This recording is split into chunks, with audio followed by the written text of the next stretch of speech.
My neighbor used me as a fake husband to escape her stalker. Now I can't escape her. She was standing in my doorway at 2:47 a.m., mascara streaking down her face, wearing a robe that looked like she'd grabbed it in a panic. I'd seen her maybe 3 times in the 8 months I'd lived in apartment 4B, always just polite nods in the hallway. Now she was whispering please with a desperation that made my stomach clench. "He's outside," she said, her voice cracking. "I can hear him pacing by my door. If he thinks I'm alone, he's going to break it down. I need you to answer my door. I need him to think I have a husband, just for tonight, just until he leaves." I should have said no, should have told her to call 911 to hide in my bathroom while I dealt with whatever psycho was terrorizing her.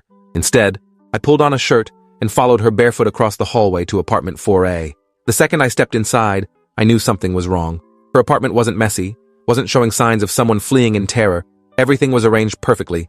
Candles on the coffee table, wine glasses, 2 of them, one with lipstick marks, like she'd been expecting company. But before I could process that, someone pounded on her door so hard the frame shook. Her hand grabbed my wrist, nails digging in. "Please," she whispered. "Just answer it. Tell him to leave. Tell him your wife needs to sleep." The pounding came again, harder. A male voice, rough and angry, demanding she open the door. I walked to the door and opened it with the chain still on, the way you do when you're not sure what's on the other side. A man stood there, mid-30s, built like he spent serious time in a gym, with a neck tattoo that disappeared under his collar. His eyes went from angry to confused when he saw me.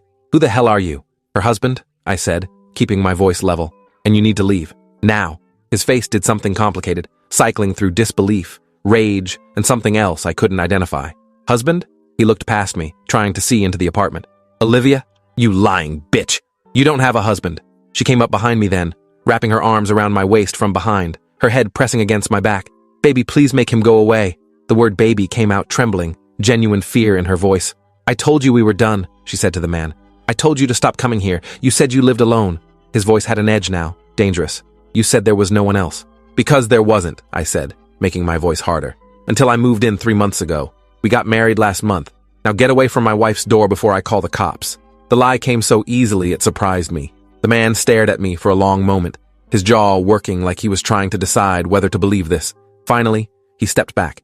"This isn't over, Olivia. I know you're lying." He looked at me. "I know you're lying."